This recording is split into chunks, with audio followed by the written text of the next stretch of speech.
Alors, Moshe Rabbeinu reçoit donc la shlichut, la mission d'aller sortir les Béné Israël d'Égypte, et puis le processus de la sortie est enclenché. La parashat Vaïra va déjà nous faire rencontrer 7 plaies que Moshe Rabbeinu va faire abattre sur l'Égypte pour mettre les idées du pharaon au clair. Et on est au verset 10. Vaïdaber Adonai el Moshe lemor. Bo daber el Paro, melech Mitzrayim, vishalach et bnei Israël me'artso. L'Éternel parla à Moshe en ces termes. Va dire au pharaon, roi d'Égypte, qui laisse partir de son pays les enfants d'Israël. Donc, Moshe Rabbeinu doit partir et rencontrer le chef du plus grand empire de l'époque, qui n'est pas un homme facile, comme on le sait. Vaïdaber Moshe lifnei Adonai lemor. Hen bnei Israël lo shamu elai. Ve'ech yishme'eni paro, ve'ani aral sfatayim. Et à ce moment-là, après avoir reçu l'ordre d'aller à la rencontre du pharaon pour lui donner l'injonction de laisser partir les enfants d'Égypte, Moshe Rabbeinu avance un argument. Et cet argument, c'est un argument qui est tout à fait particulier. Mais Moshe s'exprima ainsi devant l'Éternel. Quoi? Les enfants d'Israël ne m'ont pas écouté et Pharaon m'écouterait, moi qui ai la parole embarrassée.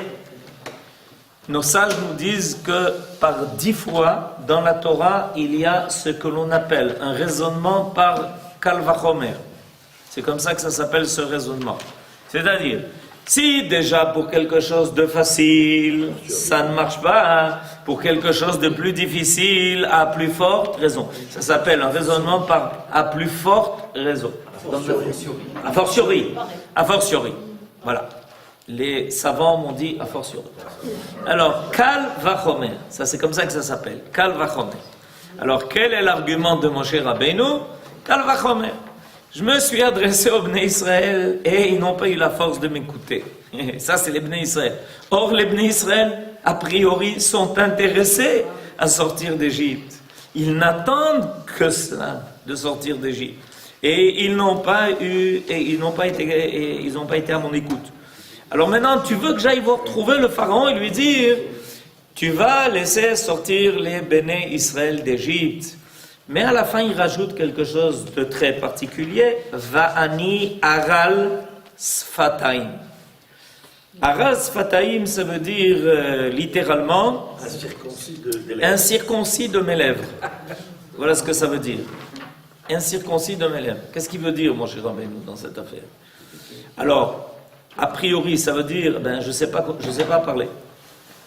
Parce que si j'avais su parler, alors les Béné Israël m'auraient entendu, et puis le pharaon aurait peut-être été convaincu. Mais je ne sais pas parler. Je n'ai pas la force de la parole. Oui, non, mais ce n'est pas une question de Lachon. C'est une question de Sfatayim. Hachem, regardez comment on commence la prière tous les jours. Hachem, Sfatay Tiftach, ou fi Yagid Teilater. Oui, c'est... Il est allé leur dire quoi au Bnei Israël? Il est allé leur dire le message qu'il a reçu au buisson ardent, qu'est arrivé le temps de la délivrance. Seulement à ce moment-là, quand il est allé leur dire ça, on leur a annoncé 1 minute après qu'à partir de maintenant, ils devraient travailler 2 fois plus. Alors, Toda Rabba, merci pour ces bonnes nouvelles. Mais entre-temps, on est en train de plier sous le joug et le fardeau du travail. Je vous pose une question parce que, en quoi c'est un Kal Vachomer? Parce que là, ils étaient partie prenante. On leur a donné un travail encore plus ardu, plus fort. C'était qu'ils aient réagi de cette façon, c'est humain. Donc, le Kalvachomer, il n'est pas forcément applicable dans Il y a ce un cas. Kalvachomer qui est difficile à comprendre, vous dites ici. Parce que quel rapport entre le fait que les enfants d'Israël ne puissent pas être à l'écoute de Moshe Rabbeinu quand ils reçoivent des coups toute la journée et qu'on leur dit de travailler 2 fois plus et que le pharaon tue les gens du matin au soir, et le fait que le pharaon ne l'écoutera pas. C'est pas ça qu'il voulait dire. Qu'est-ce qu'il voulait dire? Si dire j'ai pas su parler au Israël, comment tu veux que je sache parler à Pharaon? Ah, Je crois. alors ça peut être le Kalvachomer. Le Kalvachomer, donc ça nous explique la fin du verset. La fin du verset, c'est quel est le rôle d'un manig? C'est de savoir parler. Le rôle d'un manig, c'est savoir parler, mais ça c'est la moitié de la réponse. D'une façon différente vis-à-vis de l'interlocuteur. En fonction de la situation dans laquelle le peuple se trouve. Voilà. C'est-à-dire, on peut faire un très beau discours en leur disant, mais regardez, je vais vous dire, il y a aujourd'hui un soleil magnifique. Un quoi? Un soleil magnifique. Ouais, il aurait mieux peut-être été préférable de choisir une autre parabole, parce qu'aujourd'hui il n'y a pas tellement de soleil, donc si tu voulais nous convaincre, tu aurais peut-être dû nous parler d'autre chose. C'est-à-dire que le travail essentiel, c'est pas seulement de dire ce qu'il faut dire, c'est de dire ce qu'il faut dire au moment où il faut dire, avec les personnes adéquates. Alors Moshe Rabbeinu dit, regarde, tu m'as envoyé en Égypte, et moi je suis allé trouver les enfants d'Israël qui étaient en train de subir la servitude. J'aurais dû trouver les mots qu'il fallait dans leur situation, et je n'ai pas réussi. Alors maintenant, si je ne réussis pas, peut-être que je n'ai pas la méthode, peut-être que je suis quelqu'un qui sait dire la vérité, mais qui ne sait pas comment la dire. Parce qu'il ne suffit pas de dire la vérité, il faut savoir comment la dire. Et à quel moment la dire, et l'envelopper dans ce qui est nécessaire. Alors maintenant, tu m'envoies chez le pharaon, je vais lui dire la vérité. Qu'est-ce que je vais lui dire? Laisse partir les enfants d'Israël. Réponse du pharaon, non. C'est tout? L'entretien est terminé, monsieur. L'entretien est terminé. Shalom, leitrot. Ou pas leitrot. Il faut savoir que Moshe est un homme d'action. Ce n'est pas un homme de la parole. C'est pour ça que Dieu l'a délégué à Aaron pour parler. Lui, c'est pas lui, c'est le grand bagarreur, Moshe. C'est pas le Michel-Ange que l'on voit sur les. Non, je vous en prie, ne comparez pas ça. Moshe Rabbeinu, là, j'en peux plus. D'entendre cette comparaison avec. C'est comme ça qu'on nous présente dans les cours. Oui. Un homme d'action. Oui. Donc c'est pas un homme qui sait convaincre. Oui, j'ai juste une petite couchia sur cette façon dont on vous présente Moshe Rabbeinu. C'est que c'est l'homme qui doit parler pendant 40 ans. Et c'est l'homme qui va s'entendre dire, je ne sais pas combien de fois, ça ferait un bon exercice de compter. Vaidaber Hashem el Moshe lemor, daber el bnei Israël ve'amarta alehem. Donc, vous comprenez, il y a a priori un paradoxe. Parce que Akadosh Baruch Hu, il est en train de s'adresser à l'homme qui est censé ensuite transmettre sa parole au Béné Israël pendant 40 ans pour les diriger, pour les sortir. L'éternité. C'est-à-dire que les paroles de mon cher Rabbeinu doivent être des paroles qui voudront toujours dire la vérité dans toutes les générations à jamais. Ça veut dire qu'il a quand même été capable, par ses paroles, de refléter la pensée divine et qu'il a été fidèle à l'intention de Akadosh Baruch Hu. Alors dire que Moshe Rabbeinu, c'est pas l'homme qui sait parler, ça me paraît un peu difficile. Surtout que le dernier Chumash, la dernière partie de la Torah s'appelle Chumash Devarim. Non, ça s'appelle Devarim. C'est quoi Devarim? Les paroles. Les paroles de qui? Les paroles de Moshe. C'est un peu difficile de dire que Moshe Rabbeinu, c'est l'homme d'action et qu'il n'est pas l'homme de la parole. Moi, je l'aurais plutôt défini comme l'homme de la parole. Pourquoi il dit Aral Sfatay? Ah, voilà. Maintenant, on peut commencer le cours. Voilà. Très bien. Kol hakavod Avraham. Maintenant, vous nous avez ouvert la porte pour commencer le cours. Qu'est-ce que Moshe Rabbeinu a voulu dire? quand il a dit Aral Sfatay. Eh bien, voyons ce que le Rav Munk nous dit. Incirconcis des lèvres. Rashi explique. Les lèvres fermées. Il s'agit donc d'un motif différent de celui que Moshe avait fait valoir antérieurement. Je suis lourd de bouche, kvad pe, ve kvad lachon. Avant, quand la première fois Kadosh Baruch Hu s'était adressé à Moshe Rabbeinu et qu'il avait envoyé en mission, qu'est-ce qu'il avait dit? Kvad pe, ve kvad lachon. La première fois qu'il avait parlé de son problème de parole, Moshe Rabbeinu avait dit qu'il était lourd de bouche et de langue, et au sujet duquel Dieu lui avait donné tout apaisement en lui disant « Mais de quoi tu es inquiet? Qui donne la parole à l'homme? C'est ça ton problème, t'inquiète pas. À partir d'aujourd'hui, je vais faire de toi un homme de parole. » Un homme de parole, ça veut dire deux choses d'ailleurs. Un homme qui a la parole et qui tient sa parole. Alors on a toujours trois sortes de personnages dans l'histoire. Ceux qui ont la parole mais qui ne tiennent pas leur parole. Qui prennent la parole pour rien. Oui. On a ceux qui tiennent leur parole mais qui ne savent pas parler, c'est dommage. Et on a ceux qui ont la parole et qui tiennent la parole. C'est un homme de parole. Alors Akadosh Baruch Hu, à son premier argument, il dit non, écoute ça, faut pas, t'inquiète pas, c'est moi qui ai créé l'homme et c'est lui qui lui a donné la force de parler. C'est Akadosh Baruch Hu qui donne à l'homme la force de parler. Ça, t'inquiète pas, à ce niveau-là. Mais là, il fait apparaître autre chose. Tout d'un coup, il dit, non, attendez, attends, Akadosh Baruch Hu, Nachon, tu m'as résolu un problème, mais j'en ai un deuxième. Ah, lequel? Et ça touche encore à la parole. Le Zohar explique ce nouvel argument des lèvres fermées en soulignant que les paroles manquaient à Moshe. La force de persuasion repose sur les deux éléments complémentaires de l'organe et du message. Or, si Moshe possédait la voix, le grand message divin, en revanche, lui faisait défaut.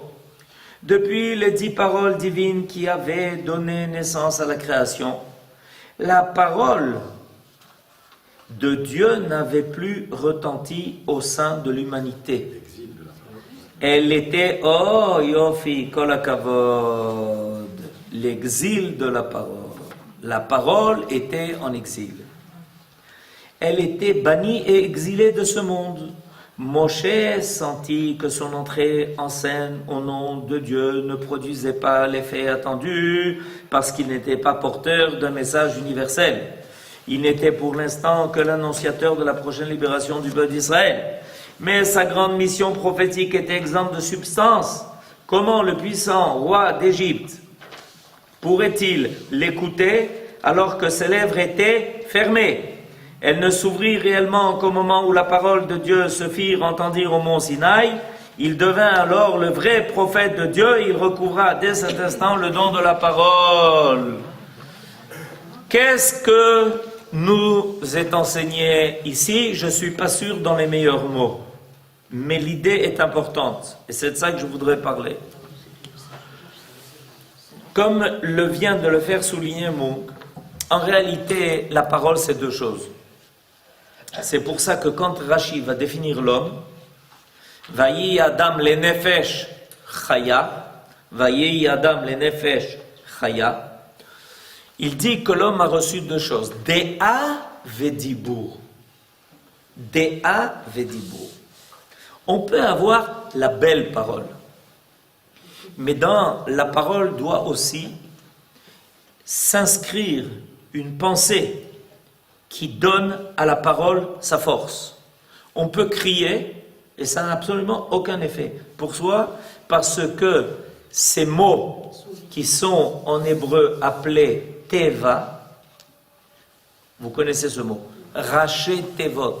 C'est quoi raché tevot?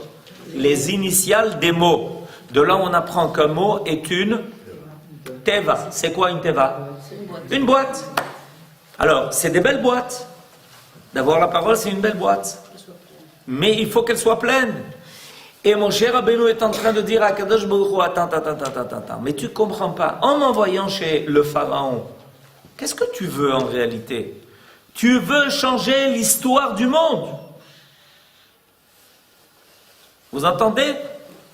S'adresser au Pharaon pour briser le joug de l'esclavage égyptien, non seulement envers le peuple hébreu, mais en fait, c'est faire tomber l'empire de l'esclavage, donc c'est libérer le monde entier, pour pouvoir s'adresser. Donc, Akadosh Baruch Hu, ton intention véritable, je l'ai découvert, ton véritable. Pourquoi?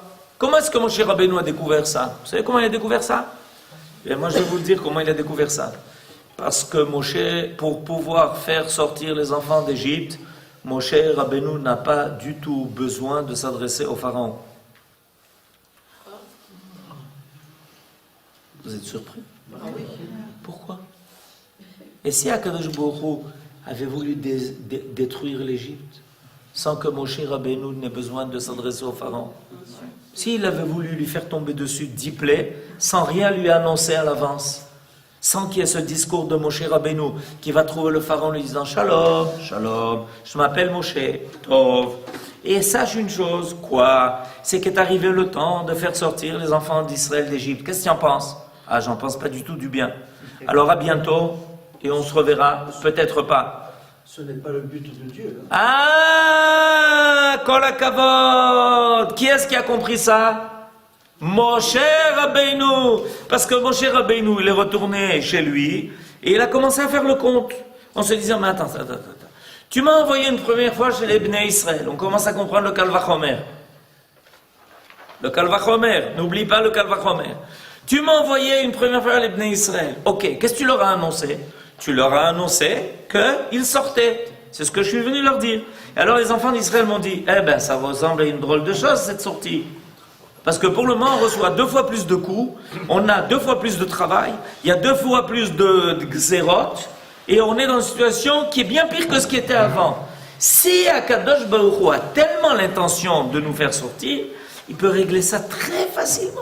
Parce que Akadosh Baruch Hu a créé le monde, il est le maître de l'univers, il est le maître de la nature, il est le maître de tous les éléments, il est le maître de l'histoire, il fait ce qu'il veut. Donc, s'il a l'intention de briser nos chaînes, eh bien, il n'a qu'à le faire. Il n'a pas besoin de l'annoncer. Il a promis à nos ancêtres de nous faire sortir. Pourquoi est-ce qu'on a besoin d'annoncer? Pourquoi est-ce qu'on a besoin de tous ces messages? Pourquoi est-ce qu'on a besoin d'envoyer Moshe Rabbeinu chez le Pharaon? Vous savez pendant combien de temps? Pendant 1 an. Pendant 1 an, Moshe Rabbeinu fait des allers-retours chez le Pharaon. Alors qu'est-ce que tu penses de la dernière plaie? C'était pas très sympa, mais on peut tenir le coup. Pourquoi est-ce qu'on a besoin de tout ça? Alors Moshe Rabbeinu a compris que l'idée de Akadosh Baruch Hu était différente. Que l'idée de Akadosh Baruch Hu était de changer le cours de l'histoire. C'est facile de supprimer tout le monde, mais ça ne fait pas reconnaître l'empire de Dieu sur terre. Parce que s'il n'y a plus personne sur terre, il n'y a pas besoin de... Il n'y a plus aucun problème, il n'y a plus aucune question. Moshe Rabbeinu a compris que Akadosh Baruch Hu était en train de donner une leçon. Comment l'histoire, à partir de maintenant, allait se dérouler.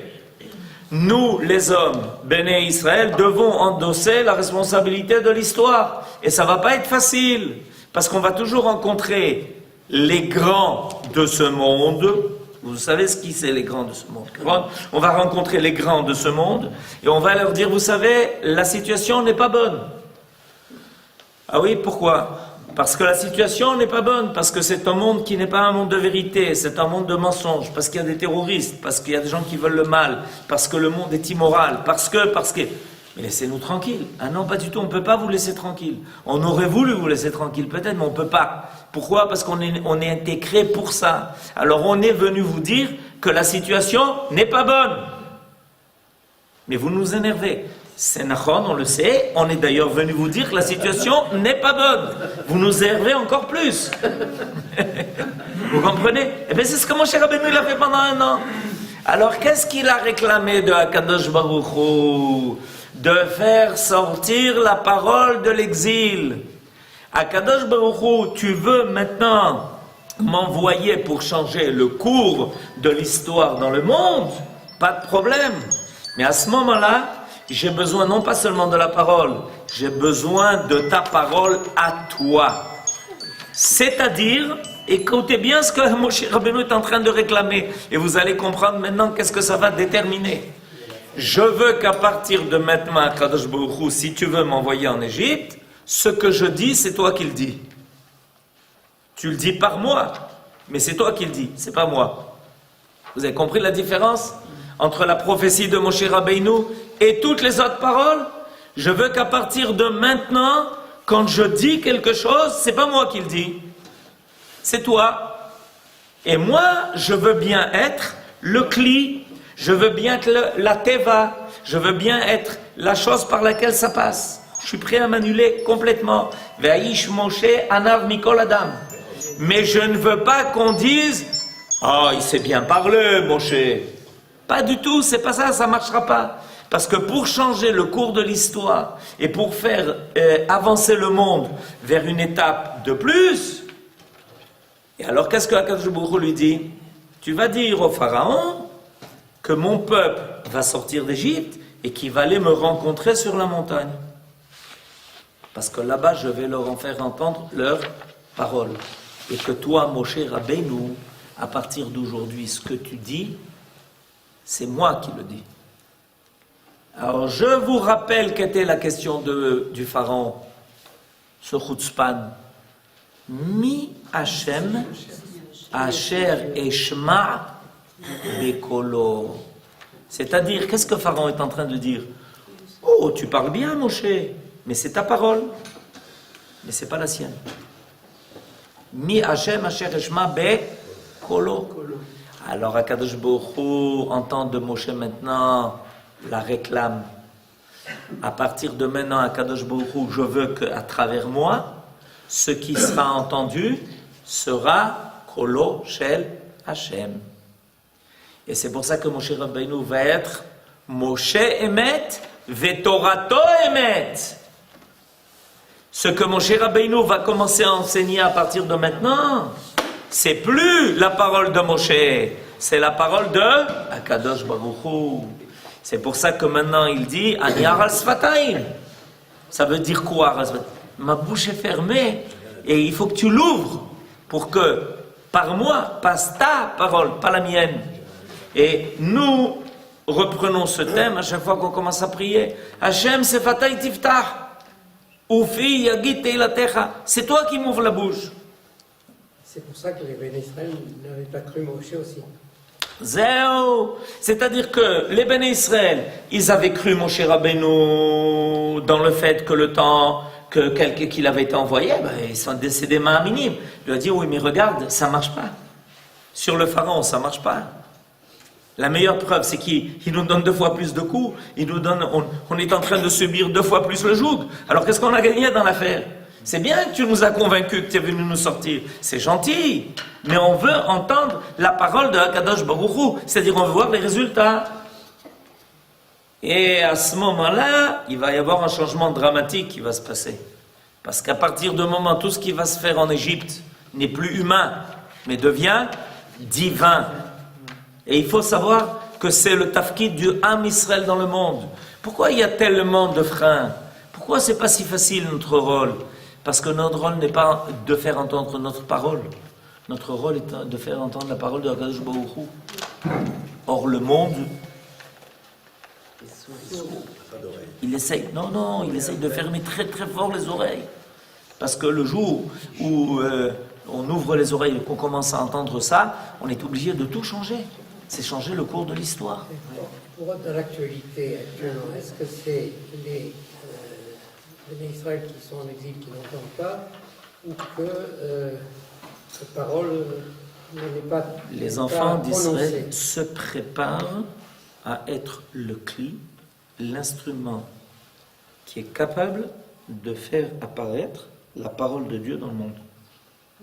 Si mon cher Rabbeinu nous dit que c'est pas quelque chose qui est facile, parce que vous imaginez un peu ce que ça veut dire, que quand...